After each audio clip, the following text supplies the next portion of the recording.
Arvade et Ozempic on praegu kõige kuumem ravim. Mõtle uuesti, on olemas salajane trend, millest keegi ei räägi. Teismelised poisid ja Silicon Valley tehnoloogiavennad jätavad arstid vahele ning süstivad salapärast vedelikku otse oma kõhurasva. Miks? Täiusliku naha, tugevamate luude ja teravalt vormitud lõuajoone nimel. Nad üritavad ise evolutsiooni häkkida. Mõned nimetavad seda maagiliseks eliksiiriks, teised Wolverine'i peptiidiks. Mis iganes selle nimiga poleks, see toidab varimajandust, mille olemasolust enamik inimesi ei tea midagi. See on tohutu, see on põrandaalune ja see on alles algus. Mina olen Josh ja tänases saates The Infographic Show paljastame, miks kõik süstivad endale maagilist eliksiiri. Esimene peatükk, külma sõja plaanid. Kõik see viib tagasi aastasse 1973, kui Nõukogude Liit sattus tõsise probleemi otsa. Nende sõdurid vananesid liiga kiiresti.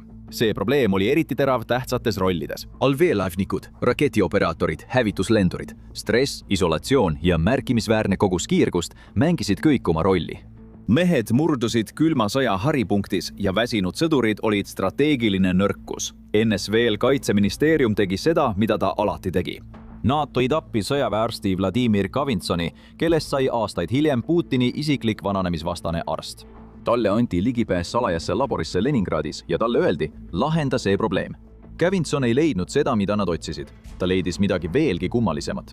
Sinu keha on sisuliselt tohutu ehitusplats, mis töötab täielikus pimeduses. Keegi ei näe ehitusplaane, keegi ei tea, mida ehitada või millal lõpetada. Nii saadavadki sinu rakud selle asemel pisikesi molekulaarseid tekstisõnumeid. Ühenda aminohapped ja saad peptiidi, sõnumi, mis jõuab otse rakutöölistele, öeldes neile täpselt, mida ehitada, millal ja millal lõpetada. Mõned neist sõnumitest võivad isegi öelda vananevale rakule, et see käituks nagu noor rakk. Just selle avastas Kavinson. Ja ta veetis järgmised 4 aastakümmet püüdes välja mõelda, mida sellega peale hakata. Ta avaldas 775 teadusartiklit, esitas 196 patenditaotlust, ravis kosmonaute, Tšernobõli ellujäänuid ja allveelaevnikke. Ta suri 2024 aastal, 77-aastaselt olles, läänes suuresti tundmatu. Külm sõda oli hoidnud tema uurimistöö ja nende teadlaste vahel raudset eesriiet, kes oleksid võinud seda korrata. Samal ajal arendas lääs oma endas suhet peptiididega, kuigi see oli palju higisem. 1990-ndatel sai kulturistide kogukond aru, et nad saavad kasvuhormooni mõjutada, kasutades peptiide ajuripatsi stimuleerimiseks.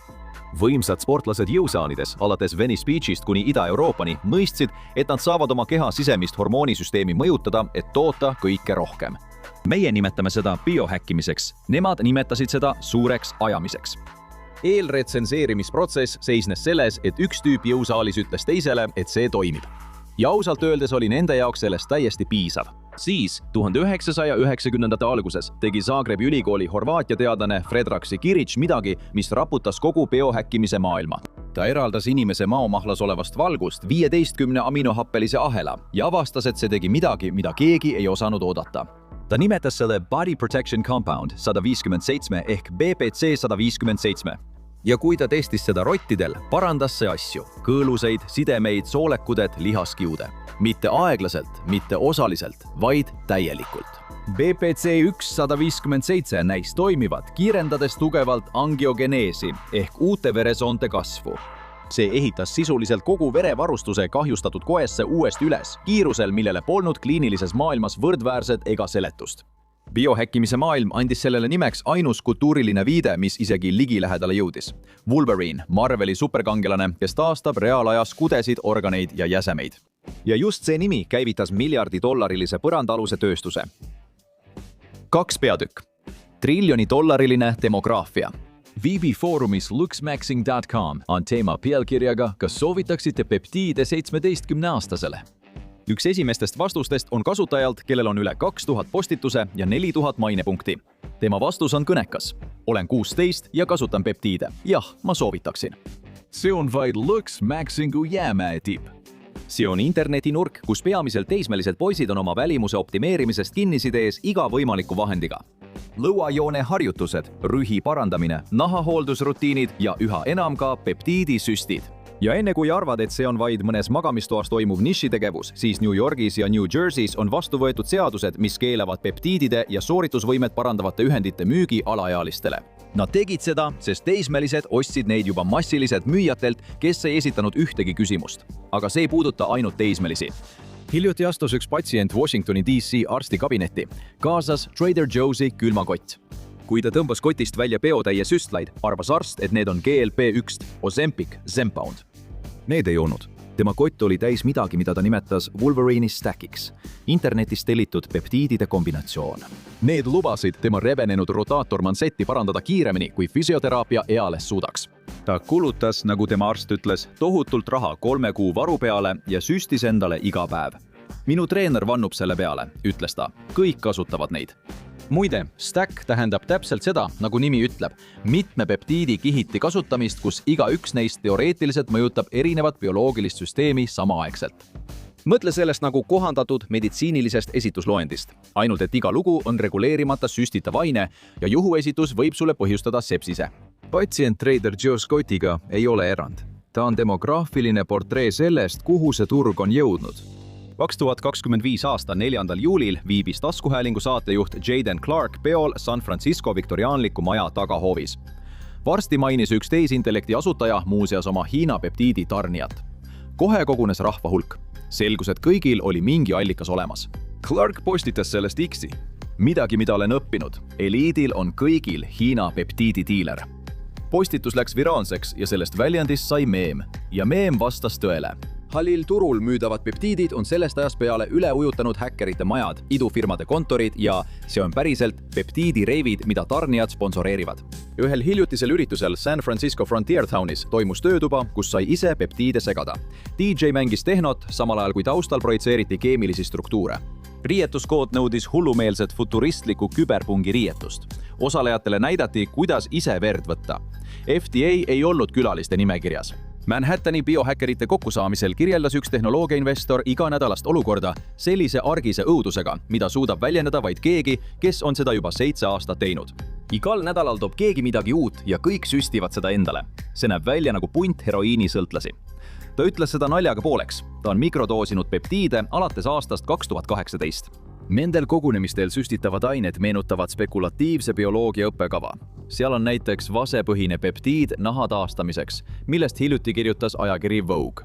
BPC-157 vigastuste paranemiseks, ipomoraliin ja CGC-1295 kasvuhormooni vabanemise stimuleerimiseks, mida kasutavad teismelised, kelle ajud pole veel välja arenenud.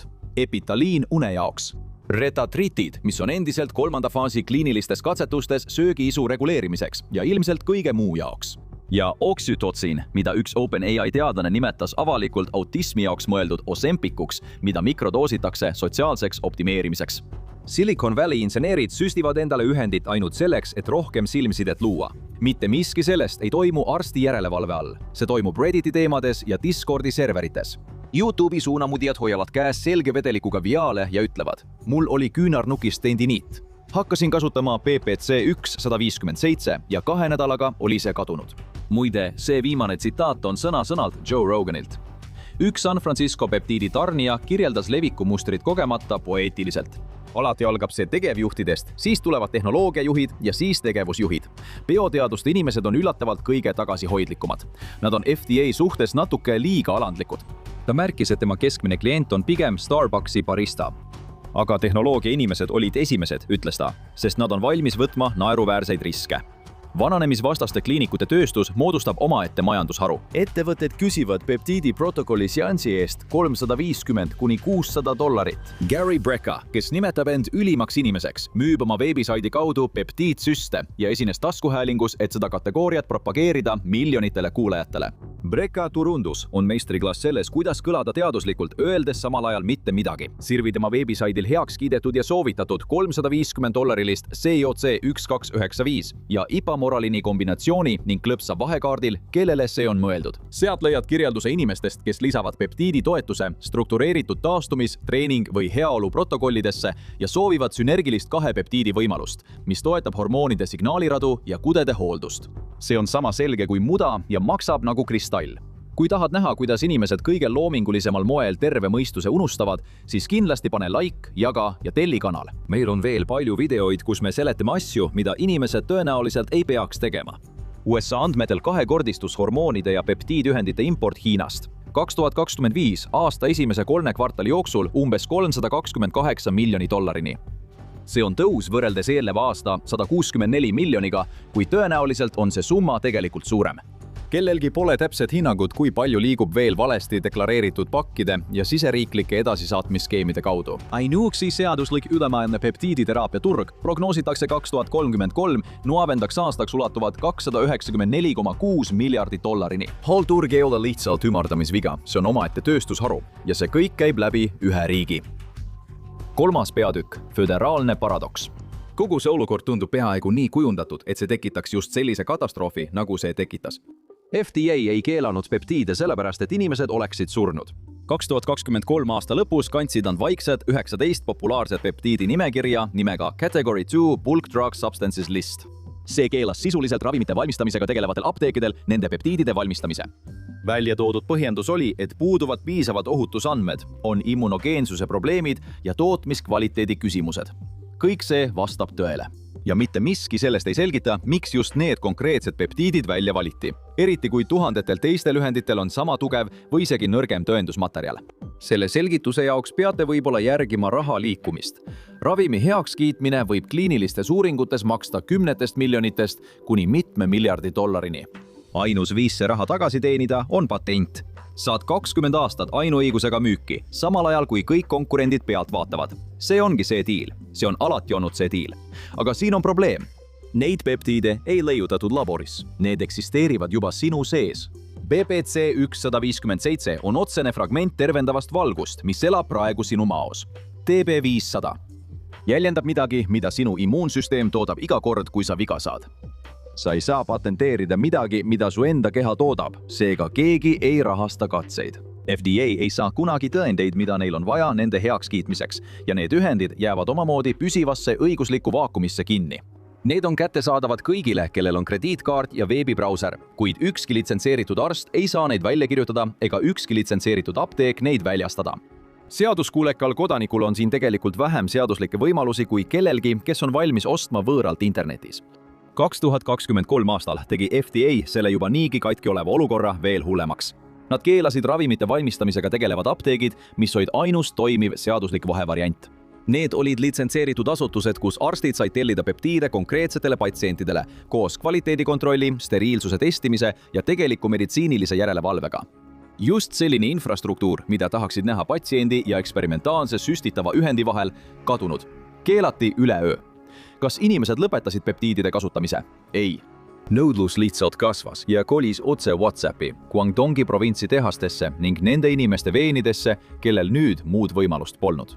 4. peatükk, Hiina variturg. Dr. Paul Abramson, San Francisco concierge-arst on näinud, kuidas tema noorte tehnoloogiasektori patsientide seas on peptiidide kasutamine plahvatuslikult kasvanud. Ta kirjeldas hankimisprotsessi nii. See ei ole nagu rahastada mõnda kavalat idufirmat. See on raha ülekandmine registreerimata offshore ettevõttele ainult esitlusmaterjali põhjal. Siin on see esitlusmaterjal. BPC 157 Vial alustab oma teekonda Hiina sotsiaalmeedia platvormil, mida tuntakse nimega Red Note. Müüjad tegutsevad sellise enesekindlusega, et tundub, nagu nad poleks kunagi tagajärgede pärast muretsenud. Üks varjatud ajakirjanik leidis müüja, kelle kontol olid pildid külmikutest, mis olid täis värvikoodiga peptiidiviaalid. Kohe pärast kontakti loomist liikus vestlus otse WhatsAppi. 10 viaali, minimaalne tellimus, $60 saatmise eest. Umbes $48 kokku 10 terzepatide viaali eest, mis on Z-Poundi toimeaine ja mida Eli Lilly müüb Ameerika patsientidele $399 eest kuus. Hiina tehaste ja USA apteekide juurdehindlus on ligikaudu 800%.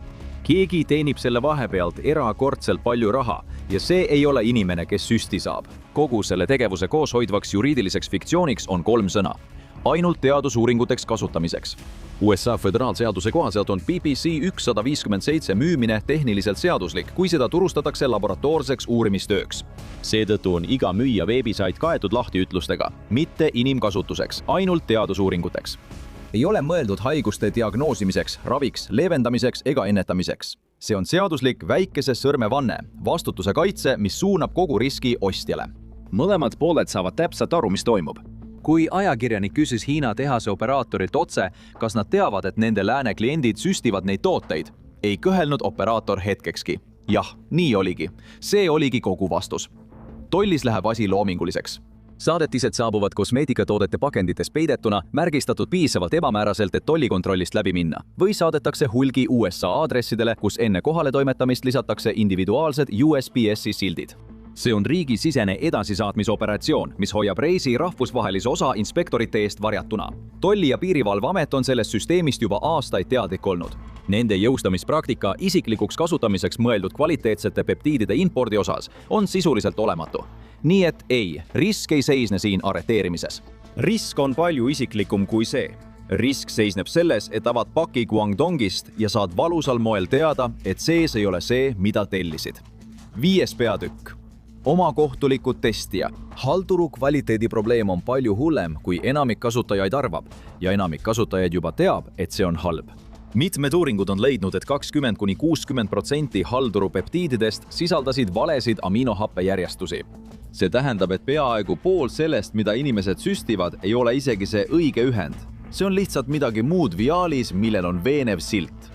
Lisaks sellele ületas märkimisväärne osa testitud proovidest endotoksiinide saaste ohutuspiire, mis tähendab, et bakterite jääkained võivad süstimisel põhjustada kogu keha põletikku või tõsisematel juhtudel septilist šokki. Raskmetallide, plii, arseeni ja elavhõbeda jälgi leitakse nende ühendite jääkainetena, mida inimesed süstivad otse oma vereringesse. Tehniliselt võivad kaks asja korraga tõsi olla. Sinu viaal võib keemilisel testimisel olla 99% puhas õige molekuli ja kontsentratsiooniga. Aga see võib siiski olla tilluke bioloogiline kasvulava asjadele, mis tahavad sind tappa. Nii tegi biohäkkimise kogukond seda, mida iga mõistlik grupp teeks, kui seisab silmitsi täiesti reguleerimata süstitava turuga. Nad moodustasid komisjoni. Nad kogusid ühisrahastusega raha, et saata partiisid sõltumatutesse laboritesse, Genoshik Tšehhis ja Finrik Texases, mis on spetsialiseerunud hallituru ühendite testimisele. Tulemused postitatakse avalikult foorumites ja Discordi serverites. Müüjaid, kes läbivad kontrolli, soovitatakse. Müüjad, kes läbi ei saa, tehakse avalikult maatasa. See on täielikult toimiv tarbijakaitsesüsteem täiesti ebaseaduslikul turul, mille on internetis oma vabal ajal loonud amatöörid. Probleem on selles, et analüüsisertifikaate on ülimalt lihtne Photoshopis võltsida. Müüjad võivad lasta ühe partii päriselt ära testida ja siis vaikselt hoopis teise välja saata. Isegi ehtne ja värskelt väljastatud sertifikaat ei ütle sulle midagi steriilsuse kohta, midagi endotoksiinide taseme kohta ega seda, kas ühendit on õigesti hoiustatud. See on eriti oluline peptiidide puhul, mis lagunevad kiiresti, kui neid kuumuse või valguse käes hoida. Eriti 2 nädala pikkuse teekonna jooksul Hiinast kaubakonteineri tagaosas. Ja siit jõuamegi Brooke Bowmani juurde. Brooke on 38-aastane. Ta on Vibecampi tegevjuht, mis on ratsionalistide kogukonna iga-aastane kokkutulek ja ta tegi kõik õigesti. Vähemalt kõike, mida see kogukond peab vastutustundlikuks. Ta logis iga süsti peptiidide jälgimise rakendusse. Ta jälgis kinnisideeliselt oma und ja pulssi. Ta tegi regulaarselt vereanalüüse. Ta arustas PPC 157 ja TB 500 kasutamist kroonilise väsimuse vastu ning lisas seejärel retatritidi teoreetiliste kognitiivsete eeliste tõttu ja selleks, et aidata tal veipimisest loobuda. Selle konkreetse subkultuuri standardite järgi oli ta eeskujulik kodanik. Ühel päeval võttis ta kogemata topeltannuse. Tema juuksed hakkasid kuu aja jooksul välja langema. Tema puhkeoleku pulss tõusis 10 löögi võrra minutis. Ta ütleb, et plaanib jätkata. Ta mainis ka, et sai 2020 aastal heroiinist puhtaks. Peptiidid rahuldavad sarnast vajadust. Ma ei saa seda enam heroiinist, ütles ta. Nii et on tore, et mul on uus asi, millega katsetan ja mis pole kohutav. Järgmine saadetis Hiinast oli juba teel. 6. peatükk. Vähiparadoks. On veel üks asi, millest foorumites eriti ei räägita. Põhjus, miks inimesed kasutavad PPC 157 ja TB 500 on täpselt sama, miks arstid nende pärast und kaotavad. Mõlemad ühendid toimivad, kui nad üldse inimestel toimivad, soodustades protsessi nimega angiogenees ehk uute veresoonte kasvu. See on mehhanism iga pealkirja uudise taga, mida olete näinud. Parandas mu kõõluse 2 nädalaga, parandas mu seedimise, õlavigastus, kadunud.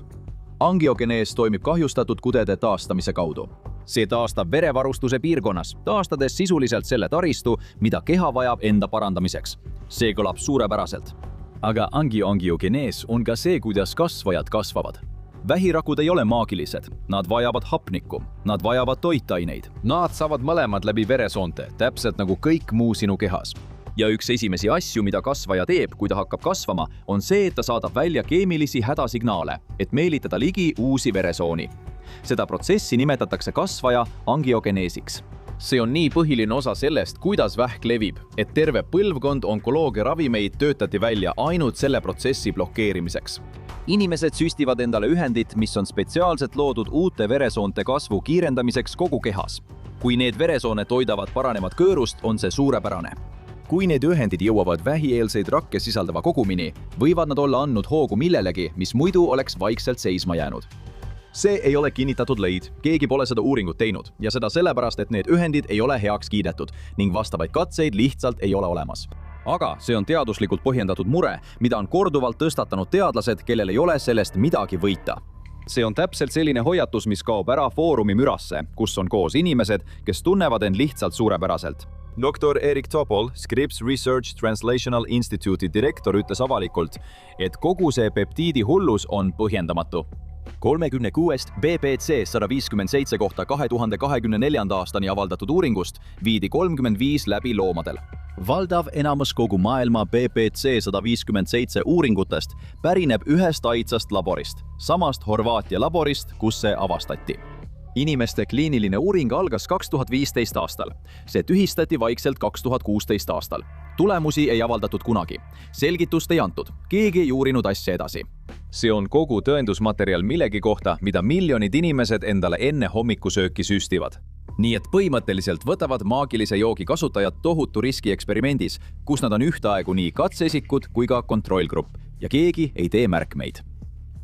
7. peatükk. RFG Juniori raputus ja farmaatsia Lux. 2026 aasta 27. veebruaril esines Robert F. Kennedy Jr. Joe Rogan Experience'is ja teatas, et 14 neist 19 peptiidist, mille FDA 2023 aastal keelustas, lubatakse peagi taas kasutusele, viies need teisest kategooriast tagasi esimesse kategooriasse.